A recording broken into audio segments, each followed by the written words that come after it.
حضرت اویس قرنی کو جنت کے دروازے پر کیوں روک لے جائے گا؟ برائے کرم ایک دفعہ پڑھ لیں کہ کیا پتہ آپ ہی جنت کے حقدار بن جائیں۔ حضور اکرم نے فرمایا کہ جب لوگ جنت میں جا رہے ہوں تو اویس قرنی کو جنت کے دروازے پر روک لے جائے گا۔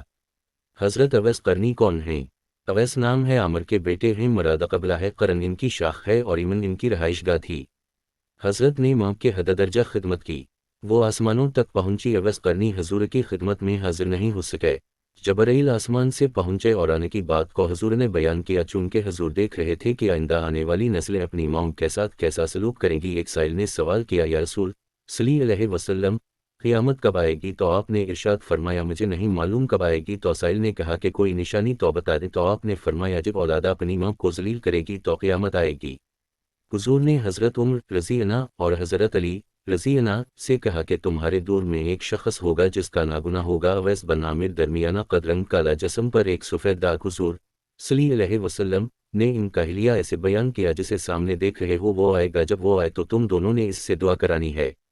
حضرت عمر رضی اللہ اور حضرت علی رضی اللہ کو اویس قرنی کی دعا کی ضرورت نہیں تھی، یہ امت کو پیغام پہنچانے کے لیے ہے کہ ماں کا کیا مقام ہے۔ حضرت عمر رضی اللہ حیران ہو گئے اور سوچنے لگے کہ حضور صلی اللہ علیہ وسلم کیا کہہ رہے ہیں کہ ہم اویس سے دعا کروائیں؟ تو حضور صلی اللہ علیہ وسلم نے فرمایا عمر علی، اویس نے ماں کی خدمت اس طرح کی ہے جب وہ ہاتھ اٹھاتا ہے تو اس کی دعا کو خالی نہیں جانے دیتا۔ حضرت عمر رضی اللہ 10 سال خلیفہ رہے، 10 سال حج کیا، لیکن انہیں اویس نہ ملے۔ ایک دن سارے حاجیوں کو اکٹھا کر لیا اور کہا کہ تمام حاجی کھڑے ہو جاؤ۔ آپ کے حکم پر تمام حاجی کھڑے ہو گئے۔ پھر کہا کہ سب بیٹھ جاؤ، صرف یمن والے کھڑے رہو، تو سب بیٹھ گئے اور یمن والے کھڑے رہے۔ پھر کہا کہ یمن والے سارے بیٹھ جاؤ، صرف مراد قبیلہ کھڑا رہے۔ پھر کہا مراد والے سب بیٹھ جاؤ، صرف قرن والے کھڑے رہو، تو مراد قبیلے والے بیٹھ گئے، صرف ایک آدمی بچا۔ اور حضرت عمر نے کہا کہ تم قرنی ہو؟ تو اس شخص نے کہا کہ ہاں میں قرنی ہوں۔ تو حضرت عمر نے کہا کہ اویس کو جانتے ہو؟ تو اس شخص نے کہا کہ ہاں جانتا ہوں، میرے بھائی کا بیٹا ہے، میرا سگا بھتیجا ہے، اس کا دماغ ٹھیک نہیں، آپ کیوں پوچھ رہے ہیں؟ تو حضرت عمر نے کہا کہ مجھے تو تیرا دماغ صحیح نہیں لگ رہا۔ آپ نے پوچھا کدر ہے؟ تواس نے کہا کہ آیا ہوا ہے۔ پوچھا کہاں گیا ہے؟ تو اس نے کہا کہ وہ عرفات گئے ہے اونٹ چرانے۔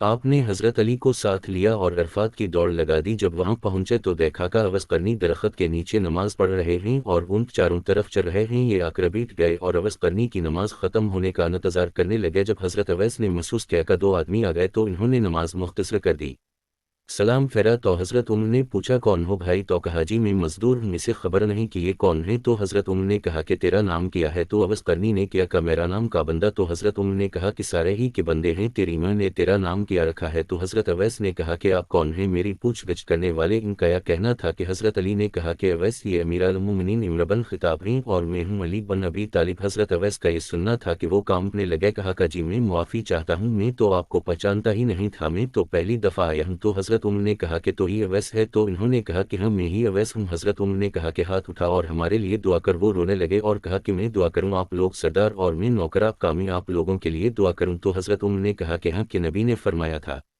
عمر اور علی جیسی ہستیوں کے لیے حضرت اویس کے ہاتھ اٹھوائے گئے، کس لیے؟ اس کے پیچھے جہاد نہیں، تبلیغ نہیں، تصوف نہیں، اس کے پیچھے ماں کی خدمت ہے۔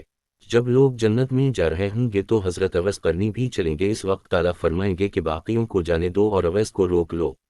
اس وقت حضرت اویس قرنی پریشان ہو جائیں گے اور کہیں گے کہ آپ نے مجھے دروازے پر کیوں روک لیا؟ تو مجھ سے اس وقت تعالیٰ فرمائیں گے کہ پیچھے دیکھو۔ جب پیچھے دیکھیں گے تو پیچھے کروڑوں اربوں کی تعداد میں جہنمی کھڑے ہوں گے۔ تو اس وقت فرمائے گا کہ اویس تیری ایک نیکی نے مجھے بہت خوش کیا ہے، ماں کی خدمت۔ تو انگلی کا اشارہ کر جدر جدر تیری انگلی پھرتی جائے گی، میں تیرے طفیل ان کو جنت میں داخل کر دوں گا۔ سبحان اللہ۔